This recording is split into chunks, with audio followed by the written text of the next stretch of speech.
साथियों नमस्कार, मैं हूं आशीष सागर और वॉइस ऑफ बुंदेलखंड आप देख रहे हैं।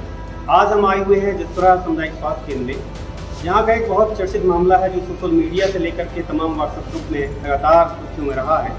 एक यहाँ के पत्रकार हैं, जो पत्रकार अपने को कहते भी हैं, अंशु गुप्ता। उनका वो मामला है कि यहाँ पे जो प्रभारी अधीक्षक हैं संदीप पटेल, हाल ही में उन्होंने 3 मई 2021 को एक तहरीर दिया है जसपुरा थाने में। इस पर आरोप लगाया गया है कि अंशु गुप्ता ने हमसे 50,000 रुपये रंगदारी मांगा खबर न चलाने के एवज में, और लगातार तमाम तरह की खबरें हमारे खिलाफ चलाई गई।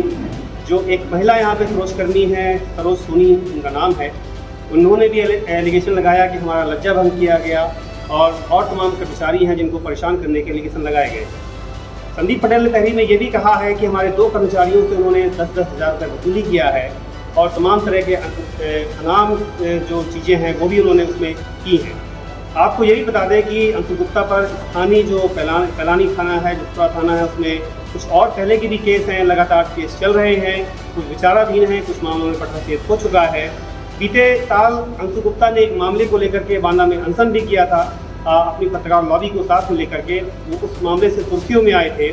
जसपुरा थाने के तत्कालीन एक थाना प्रभारी थे अर्जुन सिंह के खिलाफ लगातार हमलावर रहे अंशु गुप्ता, और WNN चैनल से लेकर के उनका एक जो पेपर है वर्तमान में भारत कनेक्ट, उस पर भी उन्होंने लगातार सख्तियाँ की हैं। अभी बीते गए जून माह में उनके ऊपर एक FIR साड़ी की एक महिला कार्यकर्ता है उषा निसार, उसने भी तहरीर दर्ज कराया, जो अमलोर खदान का मामला था। यहाँ के एक बसपा के नेता थे कद्दावर बाहुबली जयराम सिंह बशोरा, उनकी खदान में भी उसका कुछ अपना स्वार्थ निहित था, जिसपे खबरें चलाई गई, और उस महिला से लेकर के तमाम उनके ऊपर छीटाकती के आरोप लगाए गए।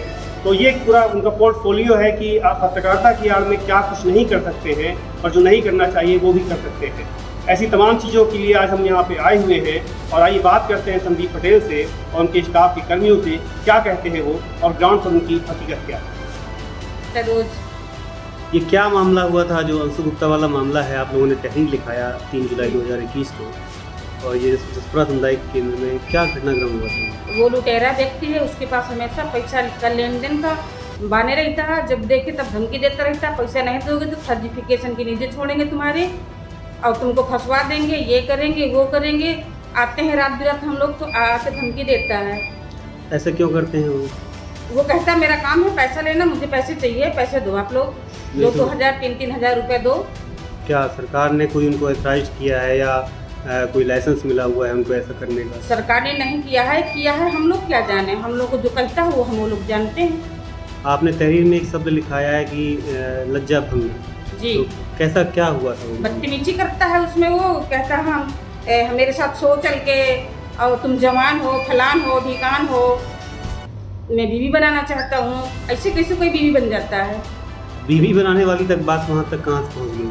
फालतू की बातें करता है, उसकी तमीज भी है बात करने की, कैसे बात करना चाहिए। ये मामला कब से चल रहा है? ये बहुत दिनों से चल रहा है। उसके पास बिजनेस से फ्रॉडगिरी की।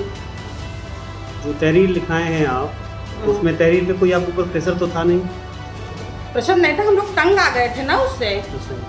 जब तंग आ जाता है आदमी तो क्या करता है, कोई ना कोई रास्ता तो ढूंढता ही ढूंढता है ना। वो स्वेच्छा से लिखाया है? बिल्कुल स्वेच्छा से लिखाया है। आपके साथ और कौन कौन है पीड़ित में? सभी लोग हैं। डॉक्टर संदीप है, उनको भी धमकी देता है, मुझे 1 लाख दो, 10 हज़ार का महीना दो, फलान करो ठिकान करो, ना तो मैं तुमको झूठी फंसा दूंगा, तुमको जेल भेज दूंगा, तुमको यहाँ से भगा दूंगा। तो अधीक्षक को इतनी कमाई होती है, उतनी कमाई क्या जायजा लेने वाला है हम लोगों का। आप किस पद पे हैं यहाँ पे? मैं आसाम की सुपरवाइजर हूँ। इससे पहले आप कहाँ थी? इसकी मैं यही थी, शुरू से? मैं BJP मंडल अध्यक्ष भी हूँ। अच्छा, अपने मतलब कर्मचारियों की? नहीं, BJP मंडल अध्यक्ष में पूरे मंडल की हूँ। अच्छा, जो ये पार्टी है जी। तो सरकारी कर्मचारी भी हैं आप? नहीं, संविदा में है। संविदा में। सरकारी कर्मचारी राजनीति नहीं कर सकता। और कोई महिला भी है आपके साथ विक्टिम जो इस बात को तस्दीक कर सकती है कि आपके साथ ऐसा होता था? कोई नहीं आता ना, रात बिरात हम ही तो आते हैं, अकेले तो आगे कोई महिला थोड़ी ना मेरे साथ आएगी। अस्पताल में और आपके अलावा कोई महिला नहीं? आशाएं हैं, बहुत सारी आशाएं हैं मेरी, लेकिन आशाओं साथ बदतमीजी करता था तो हम ही बोलते थे मेरी आशाओं से मत बोलो ऐसा करके, क्योंकि देहात की आशाएं हैं वो सीधी साधी हैं, वो नहीं बोल पाती, वो तो दब के रह जाती हैं। लेकिन हर कोई नहीं दब सकता ना भैया। संदीप पटेल से क्या मामला हो गया था? कोई मामला नहीं था। संदीप सर के पास आया, ये पिछले बार की बात थी। पिछले बार कुछ लोग स्ट्राइक में थे, ये आया बदतमीजी धमकी देने लगा, तुम ये करते हो महिलाओं के साथ, वो करते हो। मैंने कहा तुम बेवकूफ़ हो यार, एक वो लड़का है, तुम ही हो, तुम बदतमीजी करोगे। बस उनको छोड़ के मुझसे भिड़ने लगा। स्ट्राइक किस मामले में था? ऐसे था छुट्टी उट्टी के मामले में। कोई गाली गलौज जैसा मामला नहीं हुआ था? उसके द्वारा तो खूब होता है, वो खूब गालियाँ देता है, इतनी गंदी गाली तो मैं आपको बता नहीं सकती। स्थानीय है इसके कारण से कि या केवल पत्रकार है इसलिए? वो पत्रकार के जरिए से कि मैं एक पत्रकार हूँ, और हमेशा धमकी देता मैं पत्रकार हूँ, मैं सबको खा जाऊँगा। पत्रकार तो लोकतंत्र के लिए, डेमोक्रेसी के लिए बचाने के लिए होता है, ऐसा क्यों करते हैं? नहीं, वो शेर है पत्रकारों का। क्या चाहती हैं आप? हम चाहते हैं हमें न्याय मिले, ये रोज रोज की बिजनेस उसकी खत्म हो। तो धाराएं कौन सी लगी? धाराएं मुझे नहीं पता कौन सी लगी हैं, हमने सर को एप्लीकेशन दिया था, हम इतना जानते हैं। और मुझे फर्जीफिकेशन दिखा रहा था, ये फर्जी है, फर्जी पढ़ी लिखी नहीं है, इसके सारे डॉक्यूमेंट्स सारे फर्जी हैं। ये क्या हमारे डॉक्यूमेंट्स मांगने का अधिकार है एक पत्रकार का? नहीं है। नियुक्ति के प्रमाण पत्र को आपकी कह रहा था? हाँ, नियुक्ति और जो मेरे पढ़ाई लिखाई है उसके लिए। वो उसको कैसे पता चला कि फर्जी? मुझे क्या पता, उसको मतलब एक तो रास्ता चाहिए ना, उसको बहाना चाहिए कुचड़ पेच करने के लिए।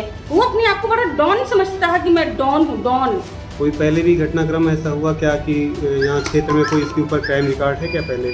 हाँ, गौरी कला की थी जी, उसका कुछ नाम था, इसके ऊपर 76 लगा है, जेल हो गया है 6 महीने, इसकी जमानत नहीं हो रही थी कुत्ते की, अब फिर भी नई नई लड़कियाँ चाहिए।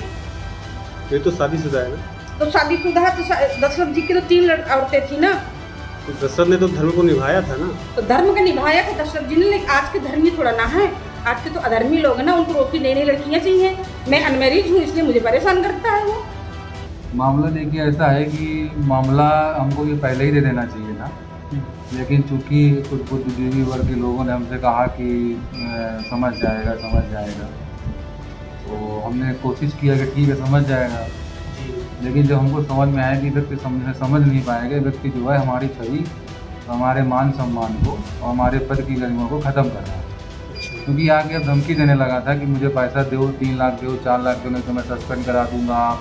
और अपने मोबाइल में हमें दिखाया करता था, कभी कभार हम किसी लोगों से अगर किसी से कह भी दें कि भाई उसको बुला के लाओ, सामने बैठ के बात करते हैं कि वो क्या चाहता है, उसकी बात तो सुन ले आके। जब भी बैठता था तो अपने मोबाइल से हमें दिखाया करता था कि देखिए मैंने आपके खिलाफ ये लिखा है, मैंने लखनऊ भेज दिया है, शासन को भेज दिया है, मेरे कोई वहाँ लखनऊ में बहुत बड़े पत्रकार बंधु हैं जो पूरा प्रदेश चलाते हैं, और उन तक मैंने भेज दिया। अगर आप मुझे 4 लाख 5 लाख नहीं देंगे तो मैं आपको सस्पेंड कराने के बाद ही दम दूँगा। तो ये चैलेंज था कि मैं सस्पेंड करा दूँगा आपको। अच्छा, ऐसा क्यों? ऐसा इसलिए क्योंकि उसकी जो है छवि तो यहाँ पे सब कोई जानता ही है, और उसके अंदर एक पैसे की चाहत बहुत ज़्यादा है। उसका ये काम ही था कि चाहे वो चाहे वो शिक्षा विभाग हो, कई सारे स्कूलों में जा के हमारे अध्यापक महोदय से भी पैसा उगाही करता है। इसको पूर्व में थाने अध्यक्ष से भी पैसा उगाही करता रहा है, थाने में भी जाके उन लोग को भी परेशान करता रहा है। शिक्षा मित्र या अध्यापक कोई ऐसे हैं जो ये कह सकते हैं कि मुझे पैसा देता? अब ये तो मैं नहीं बता सकता हूँ, कह सकते कि नहीं, लेकिन हाँ मुझसे आके 2 लोग सब बताते रहे कि डॉक्टर साहब जैसे आपको ये लोग परेशान कर रहे हैं, उस तरीके से हम लोग को भी परेशान करते हैं, नाजायज़ आते हैं, पैसा मांगते हैं। और ये हमारे खंड ब्लॉक में भी आके बाबुओं से और उनसे जो है रोज आए दिन उनके वो करना कि उनसे पैसे उगाही करना।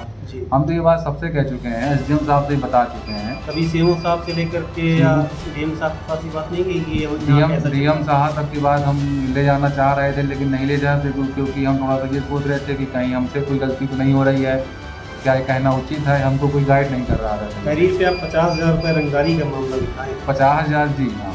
तो 50,000 रुपये का कब वापस मांगा था? 50,000 उनसे इसने कई दफ़ा मांगा है, एक बार नहीं कई दफ़ा। आरटीआई के माध्यम से आरटीआई डालता है, उससे ये पैसा वो कराता है कि आपके यहाँ कितना पैसा आया है। इसका तरीका मैं बता रहा हूँ, अपने नाम से आरटीआई डालेगा, हर जगह के मत पूछेगा, और जितना बजट आया है फिर बजट का मुझे 50% चाहिए, आप बाकी जो काम कराना हो कराइए, चाहे ना कराइए, मुझे चाहिए क्योंकि मैं यहाँ पे गुंडा हूँ। और जब भी आएगा तो कभी तमंचा लेके आएगा, कभी कुछ लेके आएगा, चाकू लेके आएगा और रख देगा मेज पे, कह देगा कि यार नहीं देंगे तो आप समझदार हैं। अभी कितने मुकदमे हैं इसके ऊपर? इसके ऊपर मुकदमे कितने हैं तो मुझे नहीं पता है, लेकिन हाँ इसके ऊपर मुकदमे कई सारे चल रहे हैं। हालांकि 376 का मुकदमा था, जब ये जेल जा रहा था तो इसका मेडिकल मैंने ही किया था, मेरे सामने की बात है। हाँ, उस समय एक शर्मा जी थे, असाई थे, उनको बहुत परेशान किया। उन्होंने इससे कहा भी, हमसे भी आके कहा, हम दोनों ने मिल के कहा कि यार मान जाओ भाई, ये सब चीज़ ठीक नहीं है। दलाली करना, किसी से गुंडाई करके रंगदारी मांगना, गुंडाई करना, और अपने साथ 3-4 लोग और लेके आता है। ओमनी वैन में आता है, हमारे यहाँ की जो नाली थी उसको तोड़ दिया है, 8-10 गुंडे लेके आता है। क्या क्षेत्रीय संरक्षण है क्या? क्षेत्रीय संरक्षण भी हो सकता है, इसके विषय में नहीं कह सकता हूँ, लेकिन हाँ, क्षेत्रीय लोग अस्पताल में दबाव बनाने के लिए इस तरह के गुंडों का प्रयोग करते हैं और आज भी कर रहे हैं, इसके पहले भी करते रहे हैं। कई सारे गुंडे यहाँ पे हुए, तो क्षेत्रीय लोग, क्योंकि यहाँ के क्षेत्र में लोग थोड़ा सा अस्पताल में दबाव बनाते हैं। ये तहरीर आपने लिखाई है, इस तहरीर में किसी के प्रेशर में तो नहीं लिखा है? नहीं, मैं बहुत दिन से सोच रहा था, लेकिन मुझे मार्गदर्शन नहीं मिल रहा था, कोई बताता नहीं था। यहाँ के लोग क्या करते थे कि आपस में इधर उधर कुछ काम कराने के लिए, नाजायज़ काम कराने के लिए, जायज़ काम कराने के लिए उसको पहले लेके आते थे। हम लोग मरीज़ को देख रहे हैं, मरीज़ को नहीं देख पाते थे, पहले कैमरा लगा खड़ा हो जाता था। डॉक्टर का पहला काम है मरीज़ को देखना है कि पत्रकार का पहला काम है कि मरीज़ को देखे, क्या उससे डिटेल लेके, क्या नाम है, कैसे क्या हुआ, ये काम क्या पत्रकार का है कि ये पत्रकार तो एक है नहीं। दूसरा व्यक्ति कौन होता है कि मरीज़ के पास डॉक्टर को नहीं देखने देता है, डॉक्टर पीछे कर देता है और अपने साथ 4 गुंडों को लेके आता है, सब मोबाइल लेके। अब देखिए अस्पताल में एक राजेश साहू नाम के व्यक्ति रहता है, एम्बुलेंस खड़ी की है कहने के लिए, एम्बुलेंस दलाली करता है, ऊपर से पत्रकारी भी करता है। यहाँ की कई सारे खुराफात इधर उधर जो है मीडिया तक पहुँचाता रहता है। सीमो साहब ने भी आके टोका उसको, जिसके पहले लोकल पत्रकार भी संरक्षण देते हैं क्या? लोकल पत्रकार बिल्कुल संरक्षण देते हैं, अपना दलाली मंगवाने के लिए, रंगदारी मंगवाने के लिए इसका संरक्षण देते हैं, इसका प्रयोग करते हैं।